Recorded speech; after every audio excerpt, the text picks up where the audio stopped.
Nagsasabay kami ng boses ni CJ. May mga times na ang sarap pakinggan.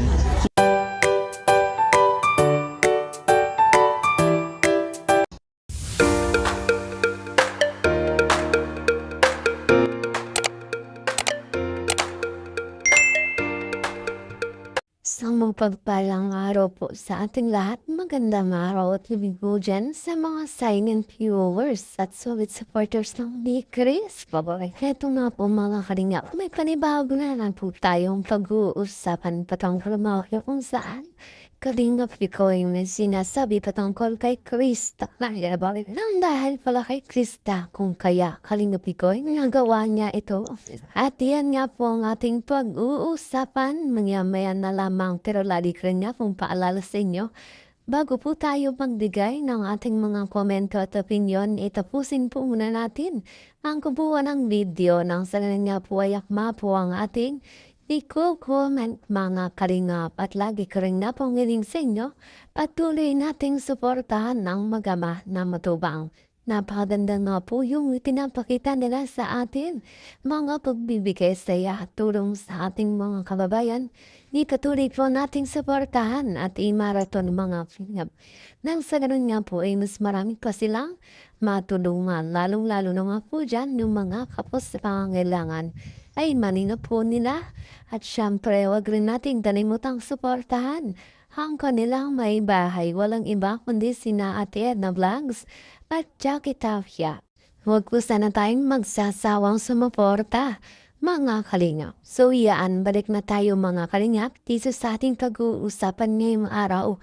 Patungkol nga po kung saan kalingap ni Koy na sinabi patungkol kay Krista natin nang dahil kay Krista ay kaya pala kalingap Pikoy, nagawa niya ito mga kalingap. Yun nga bro, pasalamat ako kasi kumbaga sinasabayan mo si Krista.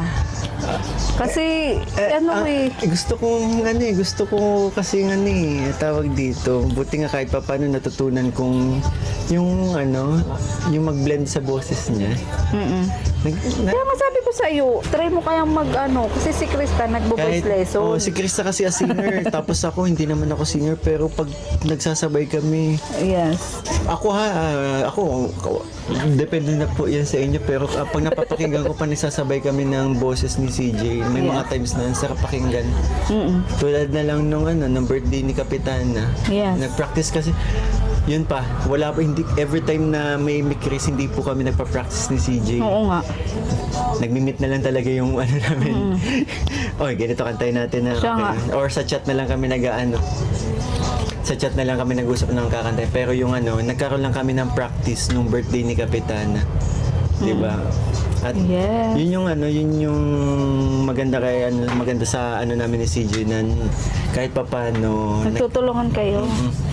Ayan, grabe nga po. Talaga naman itong si Kalingap Mikoy natin ay aliw na aliw pa lang kapag itong si Krista natin ay umaawit. Grabe nga po talaga kung kiligin itong si Mikoy natin. Talaga namang sarap na sarap makinig dito sa awitin ni Krista mga Kalingap. At syempre Kalingap Mikoy natin ay in love na nga dito kay Krista. Pero sa ngayon mga Kalingap, bawal mo nang ma-in-love itong si Krista kay Mikoy mga kalingap dahil nga po yung unang habilin ng tatay ni Krista dito sa kanya mga kalingap mo. Kaya ngayon, persista natin ay focus muna sa kanyang pag-aaral mga kalingap. Siyempre, pagdating ng tamang panahon ay pwede naman na silang maging isang magjowa mga kalingap. At siyempre, si Krista natin ay bata pa nga naman mga kalingap.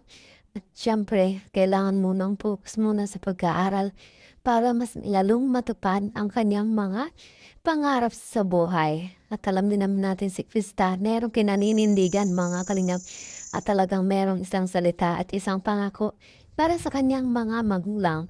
At syempre itong si Krista natin ay talagang mabait mo na bata mga kalingap. At sa love team ng ni Chris ay meron na nga po tayong maabangan. Part 95 mga kalingap ay antabayanan po natin ito na kung saan ay i-upload ni Kalingap Pop. Siyempre, excited tayo sa mga kaganapan dito.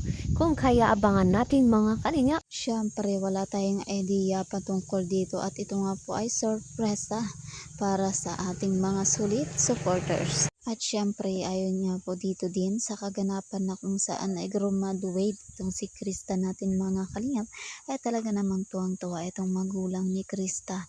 Syempre mga kalingap ay nakagraduate na nga po ang kanilang anak. Krista natin ay labis-labis ng pasasalamat dahil nga po sa Kalingap ay nandito na nga po siya sa sitwasyong nakagraduate na mga Kalingap. At syempre, hindi lang naman si Krista ang beneficiary ni Kalingap Rab at marami pa nga po mga Kalingap at talagang namang nakikita natin kung gaano naging successful itong mga beneficiary ni Kalingap Rab sa pamamagitan nga po ng tulong nila at talaga namang walang pagsisisi at talagang marami ang natutuwa dito sa Team Kalingap dahil marami talaga ang natutulungan na bibigyan ng pabahay lalo na po sa mga estudyante na naging beneficiary nila ay naging isang scholarship na talagang libre lahat mga kaniya. At ayan, patuloy po tayo dito na kung saan talaga namang ito si Kalingap Mikoy natin. Kaya ito pala talagang gustong sabayan itong pag-aawit ni Krista. At sinabihan niya po na itong si Kalingap Mikoy ay gumaya din o voice lesson din katulad ni Krista. Talaga namang itong si Krista ay mas kinabubuti niya pa ang kanyang pag-aaral at ganun din sa kanyang pag-voice lesson mga kalingap ay mas gusto niya pang mahasa pa ang kanyang boses at malay nating mga kalingap balang araw ay maging isang sikat na singer itong si Krista natin. Marami ang sumusuporta dito kay Krista kung kaya malakas ang kanyang loob na napasukin ang mga bagay na pinapangarap niya mga kalingap. At syempre ganyan din naman talaga dapat para na sa ganun mga kalingap ay balang araw maging successful tayo mga kalingap. At syempre palagi nating ipagdasal na ang mga pangarap natin ay matupad mga kalingap. Ganun pa man ay patuloy lang nating suportahan itong love team ng ni Chris.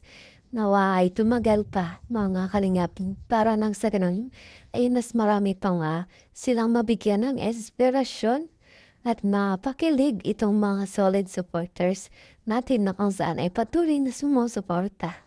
At yan nga po ang aking update ngayong araw mga kalingap na kung saan ay patungkol nga po sa kay Kalingap Mikoy ay may sinabi nga po patungkol kay Krista natin nang dahil pala kay Krista kung kaya Kalingap Mikoy nagawa niya ito at syempre mga kalingap dahil nga po yan kay Krista Kalingap Mikoy na ding inspirado talaga dito sa pag-awit at gusto nang ding mag-aral ng voice lesson. Maraming po salamat sa inyong suporta at panonood palagi mga kalingap.